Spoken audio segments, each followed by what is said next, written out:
नमस्कार दोस्तों, मैं सोनाक्षी दीक्षित एवरल टाइम्स में आप सभी का स्वागत करती हूँ। देश में हाल के कुछ वर्षों में कई आंदोलन देखे। सबसे पहले जन लोकपाल के लिए आंदोलन हुआ।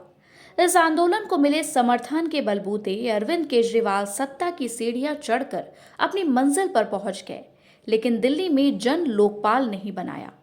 देश ने दिल्ली में हरियाणा के कुछ पहलवानों का आंदोलन भी देखा।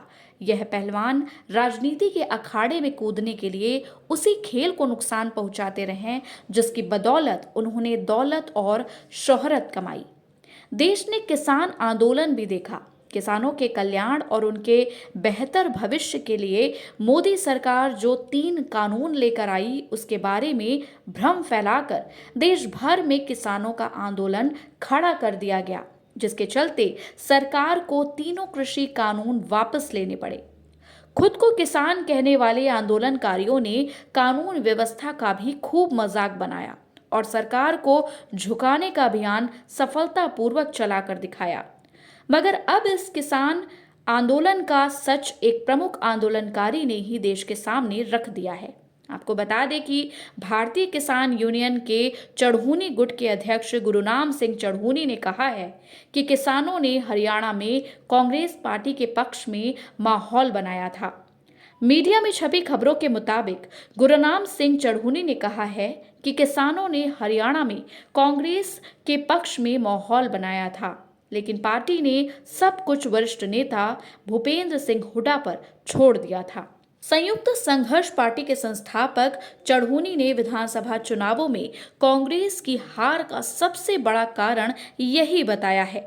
चढ़ूनी के बयान पर सियासत भी शुरू हो गई है और भाजपा ने कांग्रेस से इस मुद्दे पर स्पष्टीकरण की मांग भी की है। जाहिर है कांग्रेस चढ़ूनी के बयान से किनारा ही करेगी, लेकिन इसमें कोई दो राय नहीं कि किसानों के नाम पर खड़ा किया गया आंदोलन पूरी तरह राजनीतिक था और इसका एकमात्र मकसद मोदी सरकार को सत्ता से बाहर करना था। समय समय पर इस आंदोलन से जुड़े तमाम सच सामने आते ही रहे हैं। टूल किट गैंग के सदस्यों ने भोले भाले किसानों को बरगलाकर अपने राजनीतिक हित तो साध लिए, मगर अन्नदाता का नुकसान करवा दिया। आम किसानों का कैसे अपने राजनीतिक हितों के लिए इन तथाकथित किसान नेताओं ने दुरुपयोग किया, यह हमने लोकसभा चुनावों के दौरान भी देखा था। तीनों कृषि कानून काफी पहले ही यानी साल 2022 के अंत में ही वापस लिए जा चुके थे, लेकिन उसके बावजूद 2024 के लोकसभा चुनावों के दौरान पंजाब में भाजपा के सभी उम्मीदवारों के घर के बाहर बड़ी संख्या में किसानों को धरने पर बैठा दिया गया था। पंजाब में चुनाव प्रचार की कवरेज के दौरान जब मैंने संगरूर, लुधियाना, अमृतसर, पटियाला आदि क्षेत्रों में धरने पर बैठे लोगों से पूछा कि आपकी मांगे क्या हैं, तो सबका जवाब एक ही था कि सारी समस्याओं के हल तक हम यहाँ से नहीं हटेंगे। जब मैंने पूछा कि समस्याएं क्या हैं, तो हर जगह से यही जवाब मिला कि स्कूल अच्छे बनने चाहिए, अस्पतालों में सारी सुविधाएं होनी चाहिए, सड़कें अच्छी बननी चाहिए। स्पष्ट था कि यह धरना प्रदर्शन भी एक टूल किट का हिस्सा था। लोकसभा चुनावों के लिए मतदान होते ही यह प्रदर्शनकारी भाजपा उम्मीदवारों के घर के बाहर से हट गए। ऐसा लगा कि उनकी सारी समस्याओं का या तो समाधान हो गया है या टूल किट के तहत दिया गया टास्क पूरा हो गया है। वैसे जहां तक चढ़ूनी की बात है, तो आपको बता दें कि उन्होंने हरियाणा में कुरुक्षेत्र की पेहोवा विधानसभा सीट से चुनाव लड़ा था।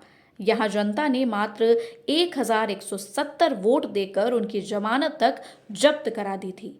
हम आपको यह भी याद दिला दें कि इन तथाकथित किसान नेताओं ने 2022 के पंजाब विधानसभा चुनावों में भी किस्मत आजमाई थी।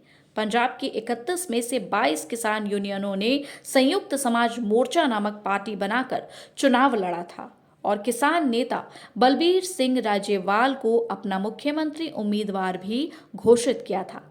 लेकिन एक को छोड़कर इनके बाकी उम्मीदवार अपनी जमानत तक नहीं बचा पाए थे।